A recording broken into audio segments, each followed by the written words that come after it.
ദളപതി ആരാധകരും സിനിമാ പ്രേമികളും ഒരുപോലെ കാത്തിരുന്ന സിനിമയായിരുന്നു ജനനായകൻ. വലിയ പ്രതീക്ഷയിൽ ഒരുങ്ങിയ സിനിമ ജനുവരി 9 പൊങ്കൽ റിലീസായി തിയേറ്ററിലെത്താൻ ഒരുങ്ങിയിരുന്നു.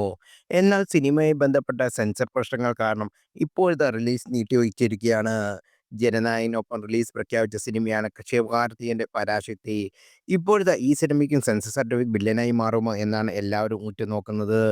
സെൻസർ ബോർഡ് പരാശക്തി ദിവസങ്ങൾ മുമ്പ് കാണുകയും ചില മാറ്റങ്ങൾ നിർദ്ദേശിച്ച് സിനിമയെ റീവൈസിംഗ് കമ്മിറ്റിക്ക് അയക്കുകയും ചെയ്തിരുന്നു. ബോർഡ് അംഗങ്ങൾ ചിത്രം കണ്ട് സിനിമയ്ക്ക് സർട്ടിഫിക്കറ്റ് നിർദ്ദേശിക്കുകയും ചെയ്തിരുന്നു. എന്നാൽ റിലീസിന് 2 ദിവസങ്ങൾ ബാക്കി നിൽക്കെ ഇനിയും സെൻസർ സർട്ടിഫിക്കറ്റ് അണിയറ പ്രവർത്തകർക്ക് ലഭിച്ചിട്ടില്ല. സർട്ടിഫിക്കറ്റ് ലഭിക്കുന്നത് വൈകുകയാണെങ്കിൽ പരാശക്തിയുടെ റിലീസ് മാറ്റിവെക്കേണ്ടി വരുമെന്നാണ് റിപ്പോർട്ടുകൾ. അതേസമയം സിനിമയ്ക്ക് ഇന്ന് സെൻസർ സർട്ടിഫിക്കറ്റ് ലഭിക്കുമെന്നും ജനുവരി 10-ന് തന്നെ പരാശക്തി പുറത്തിറങ്ങുമെന്നും ചില ട്വിറ്റർ ട്രാക്കർമാർ റിപ്പോർട്ട് ചെയ്യുന്നു. വിജയ് ചിത്രം ജനനായകന് 27 കട്ടുകളാണ് സെൻസർ ബോർഡ് നിർദ്ദേശിച്ചിരുന്നത്.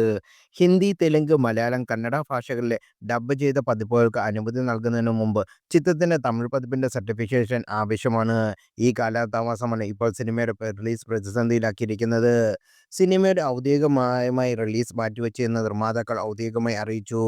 സിനിമ റിലീസ് നീട്ടിയതിൽ വിഷമമുണ്ടെന്നും പുതുക്കിയ തീയതി അറിയിക്കാമെന്നും KVN പ്രൊഡക്ഷൻസ് അറിയിക്കുകയും ചെയ്തു.